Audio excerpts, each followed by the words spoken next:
Mixed numbers. Subtracting mixed numbers. What are they? Numbers consisting of a whole number and a proper fraction. Why?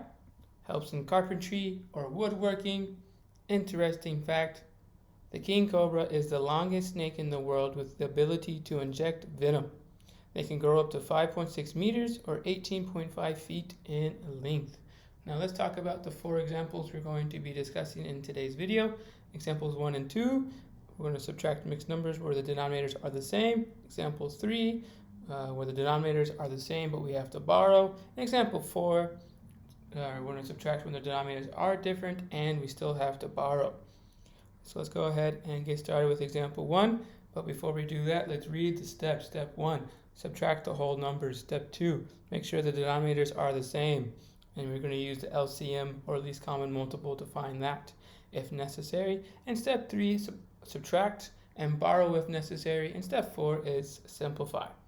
Let's read the question. Subtract the mixed numbers 6 and 3/5 minus 2 and 2/5. So we're going to go ahead and follow the steps.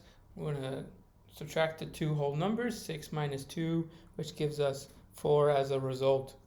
Now we're going to go ahead and write down the 2 fractions, 3/5 and 2/5. Since we have a common denominator of 5, or since they both have 5 as their denominator, we're going to subtract the 2 numerators, 3 and 2, which gives us 1, and we keep the same denominator, so we have 1/5. Now we're going to go ahead and combine the 2 numbers, 4 and 1/5, to write down our answer, and that is our answer, 4 and 1/5. Now let's take a look at example 2, where we have 8 and 5/6 minus 5 and 1/6. So we're going to follow the steps, subtract the 2 whole numbers, 8 minus 5, and the result is 3. Now we're going to go ahead and take a look at the 2 fractions and subtract 5/6 minus 1/6. Since once again we have the same denominator, we don't have to worry about changing anything, so we're just going to subtract the 2 numerators, 5 and 1, and we get 4.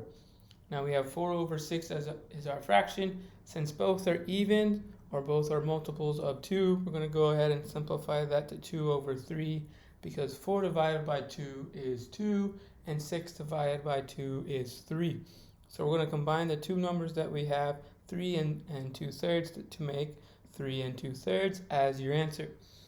Now let's go ahead and take a look at example 3. We're going to subtract 5 and 3/5 minus 3 and 4/5. This time we're still going to follow the process. So we're going to subtract 5 minus 3, and the result is 2. Now we're going to write down our fractions, 3/5 minus 4/5, and then since our denominators are the same, we don't have to worry about changing anything.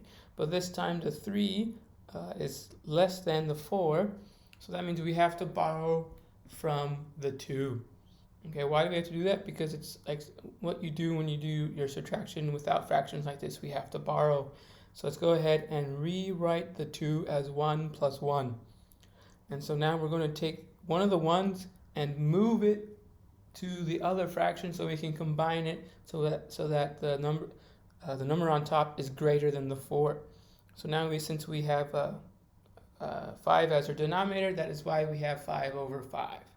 Because 5 divided by 5 is 1. Now we can go ahead and add the numerators, because since we have a common denominator of 5. And 5 plus 3 gives us 8.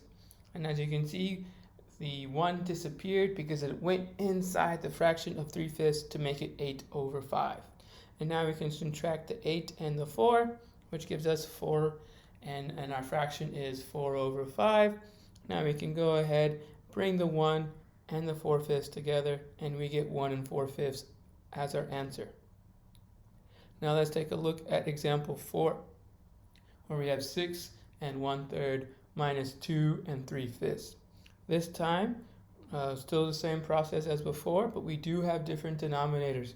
So we do have to subtract 6 minus 2, and the result is 4. Now let's go ahead and write down our fractions, 1/3 and 3/5. As you can see, the denominators are different because we have 3 and 5. So we're going to go ahead and find the LCM of 3 and 5, and that is going to be 15. So we're going to go ahead and multiply the 1 times the 5, the 3 times the 5, so we can get 15 on the bottom. So since we multiply the number on the bottom, we have to do the same thing to the top, and we're going to get 5 over 15. Okay, so now we need 15 to be our new common denominator. So we're going to multiply the 3/5 by 3 so that we can go ahead and get the common denominator of 15. So 3 times 3 is 9, and 5 times 3 is 15. So we have a common denominator, but this time our numerator on the top, which is 5, is still less than the 9. So we are still going to have to borrow from the 4. So in order to do that, we need to change the 4 into 3 plus 1. We're going to make that 1 into 15 over 15, because 15 over 15 is 1, or 15 divided by 15 is 1.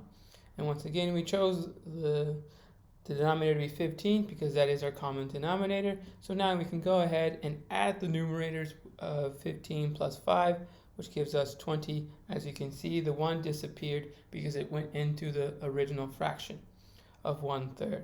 So now we can go ahead and subtract 20 minus 9, which gives us 11, and then our denominator stays the same, and that is 15. So now we can go ahead, put our numbers together, 3 and 11 over 15, and that is our answer, 3 and 11/15. Okay, now it is your turn, so go ahead and pause the video so you can take your time to answer these questions, and I will show you the answer in 3, 2, and 1. So here you go. If you got it correct, well done. If you didn't, there's always tomorrow.